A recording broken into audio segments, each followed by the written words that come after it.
You look at his history in the league.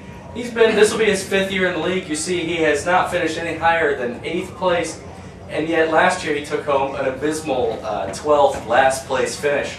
I'm still wondering why he's not in the minor leagues yet. Why he hasn't been demoted. Well, let's just put it this way. Don't be jealous that you got kicked out of the league 2 years ago.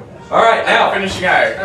I tell you what, I really, truthfully see DeMar having a top 6 finish this year. All right, where do you think he's going to go with this first-round pick here? Well, I think he's got to go with one of the big 4 first basemen that are still going to be there, whether it's Fielder, Howard, Cabrera, Teixeira, Marinara, Herrera. We could see a number of those guys going. Caleb, where do you think he's I'll going? tell you what Tim Lincecum. I think Tim Lincecum's the premier pitcher out of this draft. He's the only legit first-rounder. And if you have Tim Lincecum in your starting staff, you've already set yourself up for pitching. So, you're going to want Tim Lincecum on your team. I expect great stats from him about the I've same heard he's as a last pretty good year. bunter also. Keep that in mind. If you get that stat in your leagues, I'd take a look at Tim Lincecum. He's got a good bunt stroke. Yeah, you are the commissioner, I guess, so it's you can change whatever rules you want to. Last I saw, the bunting stat was not officially put into the league, but I wouldn't put it past him here. We could see some Wholesale changes like coming this season. Wholesale changes. You heard it first. Oh! You heard it first here, Lunch. Derek, before this hilarity ensues and goes too far. Derek, where do you think DeMar's going? I see DeMar going with one of the top third basemen that are left, which I would see as Longoria being the one that's left after A-Rod and Wright go. And Longoria. Longoria. That's where it's at. All right. We have our Commissioner getting ahead of things this time.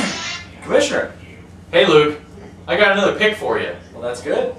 Hey, number 10 looks like Matt Fife. Mauer Power getting the 10th pick there. Matt Fife. Last year, coming off that disappointing tie for first where he ended up getting 2nd in the league to Steve Teamy. Where do you think he's going this year to kind of rebound and try to take home an individual title here? Well, Matt Fife does love Joe Mauer, as his name says. And I wouldn't be surprised if he goes that way in the first round, but he could also go with a safer bet. One of those first basemen's bound to be there. Lincecum, if he's not there, is as safe as it comes as a pitcher to put up huge stats. But really, I see Matt making a huge charge to the head of the league this year. He's a numbers guy, that's for sure. And he has an understanding of fantasy baseball that's shown in his first few years in Flop. Yeah, this is his 3rd year in the league, and you'll see that his last 2 years he finished 2nd in his first year and a tie for 1st then in his 2nd year, so he's definitely got things figured out. Derek, where do you think he's going with this? If Mauer is still on the board, there is no reason not to take him, and I definitely see him taking him if he is left. But if not, I would have to go with Miguel Cabrera. Out of him, Prince Fielder, and Ryan Howard, I see him producing the most this year. After giving up drinking, he's back on course. That tequila will get you. Lendale White showed you. Yes, Lost 40 pounds, he says, just off not drinking tequila. Yeah, I don't know yeah. where that came from. Amazing story. Caleb, where do you think Matt Fife's going to go I'm with going to this? disagree. I don't think Joe Mauer is a first-round pick, in my opinion. I think his power number was kind of a little dramatized last year. Just a little fluke in my mind. I haven't seen anything but last year out of Joe Mauer, so I want to see one more year before I guarantee him to be a first-round pick. I'm going to say Matt Holliday. I think Matt Holliday came around last year at the new Busch Stadium and hit 353 with 13 home runs and less than 230 at-bats or something like that. I can take that. I will go with Matt Holliday with the 10th pick. I think he'll steal enough bases. Well, with to your bring 68 home run projection or whatever you gave It's him. 48. 48. 48 home runs, 169. I guess I can't blame him if he's going to. It's not my projection. My experts have been giving me this. Ah, good. 342 average too. Can you tell us who your expert is? Well, we can't really say. Jelly We don't Teeny. know. We don't know who his experts are. She knows a lot. But it is known that Caleb watches a lot of RedTube, so he could have found some of this information out there. They put out a good projection every year. They do. I look forward to seeing. I have not checked out the stats yet this year. With that, we're going to go ahead and move on to the 11th pick before we insult Caleb too much. We are going to move on to it at some point. Oh, but here it is. All right, Commissioner. Hi.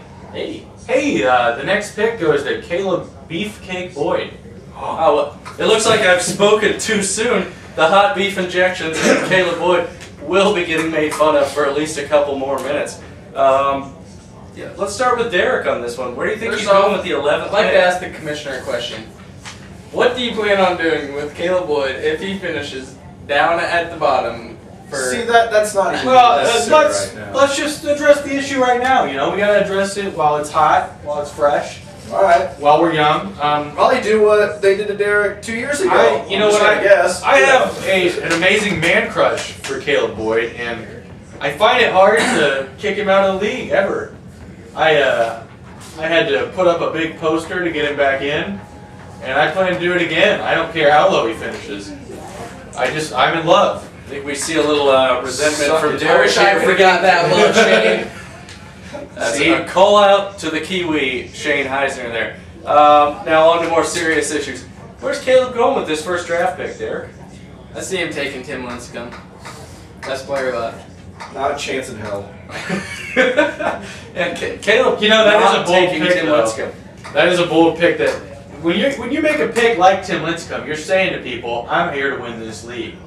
It could be risk, reward. It's a lot like Shane Heisner picks, but if I'm Caleb, I'm sticking with the big fat first baseman if any of them are left. I just love those consistent power numbers, consistent RBIs, consistent runs. You can make up average and steals later in the draft with bargains. You just don't see that from home runs and RBIs a lot of time. Yeah, as we get to this part of the draft, you see a lot of the bigger guys and the power numbers, stuff like that. There appears to be a trend picking a pitcher, like Lincecum, who's really the only pitcher you pick at this point.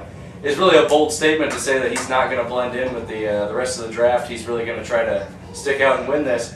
However, Caleb has decided already that he's not going with that pick. So, Caleb, do you have any hints as to where you might be going? No. Your Matt Holliday crush, if he's still still on be the shared by board. the rest of the analysts, so I think that could be a great possibility for you at the 11th selection. It could be a great selection for me. I'm not saying I would not take Matt Holliday with that 11th pick. Matt Holliday, If there were a couple people that have been taken off his the board. 274 average and 23 home runs this year are going to look real good as a first-round pick for Caleb. With you being It's a not big gonna go Cubs 300. fan, how can you have such a major crush on a Cardinals player? Because Matt Holliday is forever and always will be a Colorado Rocky. And Matt Holliday's best years were with the Rockies. Not saying that they won't be coming, with the Cardinals. Well, with your experts' projections, you see them coming up. As a 29-year-old, it's fairly young, fairly early in Holliday's career for you to be projecting him as, forever a Rocky. But and if he's going to be putting up numbers like you say he is in a Cardinal uniform, then I certainly think he'll be remembered more for that than his years in Colorado. I talked with Matt Holliday about that, and he said he's forever a Rocky. So I think the story is closed. All right, we'll see what Integrity.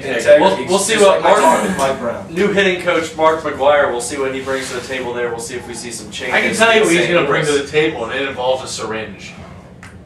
Right. Oh, yeah. Well, that's I don't know if I'm being out of possibility. line there. No, Well, I think it's really an issue of whether his brother starts coming to town and talking again. You've seen recently they've had their little quarrel.